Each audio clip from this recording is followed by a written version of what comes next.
8월 2일입니다. 최후의 경고라는 제목으로 예레미야 13장 15절부터 27절까지 말씀 읽습니다. 주님께서 말씀하셨으니 너희는 들어라. 그리고 귀를 기울여라. 교만하지 말아라. 너희는 주님께서 나를 어두워지게 하시기 전에 너희가 어두운 산속에서 실족하기 전에 주 너희 하나님께 영광을 돌려라. 그때에는 너희가 빛을 고대해도 주님은 빛을 어둠과 흑암으로 바꿔 놓으실 것이다.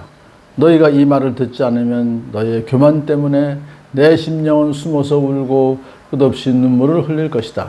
주님의 양떼가 포로로 끌려갈 것이므로 내 눈에서 하염없이 눈물이 흐를 것이다. 너는 저 왕과 왕후에게 전하여라. 왕의 자리에서 내려와서 낮은 곳에 앉으라고 하여라. 그들의 영광스러운 면류관이 머리에서 벗겨져 떨어졌기 때문이라고 하여라. 유다의 남쪽 성읍들이 포위되었으나 그 포위망을 뚫어주는 사람이 아무도 없어서 온 유다가 포로로 끌려가되 남김없이 모두 잡혀가고 말았다. 예루살렘아 눈을 뜨고 북녘에서 오는 적들을 보아라. 내가 돌보던 양떼에 내가 그처럼 자랑하던 내 백성이 지금 어디에 있느냐? 내가 손수 기른 자들이 너를 공격하고 지배하면 내 심정이 어떠하겠느냐? 너는 해산하는 여인처럼 온갖 진통에 사로잡히지 않겠느냐? 그때 너는 어찌하여 내가 이런 신세가 되었는가 하고 물을 것이다. 내가 대답하마 내 치마가 벗겨지고 내 몸이 폭행을 당한 것은 바로 내가 저지른 많은 죄악 때문이다. 에티오피아 사람이 자기의 피부 색깔을 바꿀 수가 있느냐? 표범이 자기의 반점들을 다르게 바꿀 수 있느냐? 만일 그렇게 할 수만 있다면 죄악에 익숙해진 너희도 선을 행할 수가 있을 것이다. 그러므로 내가 너희를 사막의 바람에 나부끼는 건불처럼 산산이 흩어놓겠다.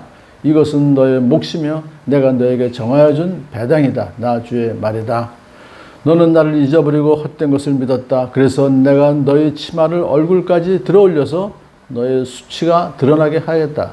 너는 음란하게 소리를 지르며 간음하고 부끄러운 일들을 하였다. 나는 언덕과 들녘에서 내가 저지른 역겨운 일들을 보았다. 부정한 예루살렘아 너에게 화가 미칠 것이다. 언제까지 내가 그렇게 지내려느냐. 아멘.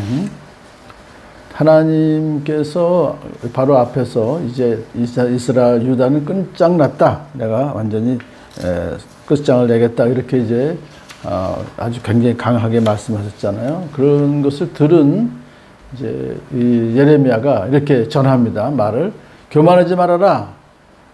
너희는 주님께서 날이 어두워지게 하시기 전에 너희가 어두운 산속에서 실족하기 전에 주 너희 하나님께 영광을 돌려라. 왜냐하면 곧 날이 어두워진다는 얘기죠. 그렇게 되면 너희들이 이제 실족하게 될 것인데 완전히 나라가 망하게 될 것인데 그 전에라도 교만하지 말고 너희 하나님께 영광을 돌리면 살 수가 있다. 그런 이제 경고를 하는 것이죠. 근데 그때에는 마지막 날이 되면은 빛을 고대해도 너희들이 주님은 빛을 어둠과 흑암으로 바꿔 놓으실 것이다. 이제 끝이다 이거죠. 그래서 너희가 이 말을 듣지 않으면 너희 교만 때문에 결국 나라가 망할 것인데 내 동족이 망한 것을 보면 내 심령은 숨어서 울고 끝없이 눈물을 흘릴 것이다. 얼마나 슬프면 이렇게 말하겠습니까? 주님의 양떼가 포로로 끌려갈 것이므로 내 눈에서 하염없이 눈물이 흐를 것이다. 그러니 내가 눈물 흘리지 않도록 좀 제발 교만하지 말고 하나님께 영광을 돌려라. 회개하고 돌아와라. 그런 뜻이죠. 자, 그런데 이제 하나님께서는 또 예레미야에게 이제 지시하십니다. 너는 저 왕과 왕후에게 전하여라. 왕의 자리에서 내려와서 낮은 곳에 앉으라고 하여라. 왜냐하면 그들의 영광스러운 면류관이 머리에서 벗겨져 떨어졌기 때문에 나라가 이미 망했다는 거예요. 끝장났다는 거예요. 그런데 무슨 왕의 자리에 앉아있느냐. 내려와라. 그러면서 이제 실질적으로 바벨론이 1차, 2차, 3차에 걸쳐서 이제 공격을 해왔잖아요. 벌써 이미 1차, 2차에서 남쪽, 유다의 남쪽 성읍들이 포위되었으나 그 포위망을 뚫어주는 사람이 아무도 없어서 온 유다가 포로로 끌려가되 남김없이 모두 잡혀가고 말았다. 벌써 다니엘 같은 친구들은 끌려갔다는 얘기죠. 그러면서 마지막 남은 예루살렘 성을 향해서 예루살렘아 눈을 뜨고 북녘에서 오는 적들을 보아라.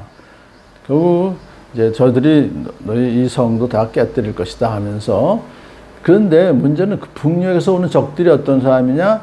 내가 손수 기른 자들이 너를 공격하고 지배하면 내 심정이 어떠하겠느냐? 이 유다는 마지막에 이 아스리아 또는 바벨론이죠. 바벨론과 동맹도 맺고 또 저 밑에 이집트하고도 동맹을 맺었어. 그때. 근데 여기서는 지금 북쪽이니까 바벨론하고 동맹을 맺었던 그들이 지금은 적이 되어서 공격해 내려오니까 내 심정이 어떻겠냐. 내 심정이 해산하는 여인처럼 온갖 진통에 사로잡히지 않겠냐. 얼마나 마음이 아프겠느냐. 고통스럽겠느냐. 그때 너는 어찌하여 내가 이런 신세가 되었는가 하고 물을 것이다. 한탄할 것이다. 내가 대답해 주마. 내 치마가 벗겨지고 내 몸이 폭행을 당하는 것은 바로 내가 저지른 많은 죄악 때문이다. 이제 여기서 그 죄악을 쭉 얘기하는데요. 일단은 너무나 많은 죄를 졌기 때문에 에티오피아 사람이 자기의 피부 색깔을 바꿀 수 있느냐? 없죠. 표범이 자기의 반점들을 다르게 바꿀 수 있느냐? 없습니다. 바꿀 수가 없다 하는 것은 만약 그렇게 할 수만 있다면, 바꿀 수만 있다면 죄악에 익숙해진 너희도 선을 행할 수가 있을 것이다. 그러니까 그렇게 할 수 없으니까 결국 너희는 너무나 죄악에 익숙해져 있기 때문에 선을 행할 수가 없을 것이다 라고 아주 단정을 지으시죠. 그러므로 내가 너희를 사막의 바람에 나부끼는 건불처럼 산산히 흩어놓겠다. 이제 심판을 해서 다 포로로 끌고 가시겠다 그 얘기예요. 이것은 너의 몫이며 내가 너에게 정해준 배당이다.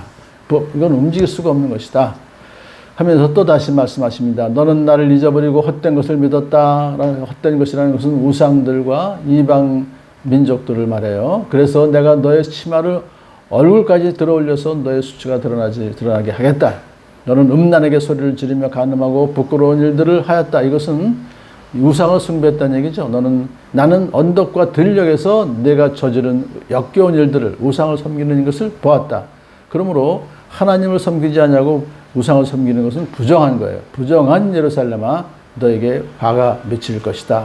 미칠 것이다니까 아직 확실하게 안 미쳤는, 곧 망할 것이다. 그러므로 하나님의 심정은 그렇습니다. 언제까지 내가 그렇게 지내려느냐? 지금이라도 회개하고 교만하지 말고 나에게 영광 돌려라. 헛된 것을 믿지 말고 나에게 돌아오너라. 그러면 너희가 살 것이다. 라고 하는 그런 참 하나님 애타는 심정으로 이렇게 경고를 하고 계십니다.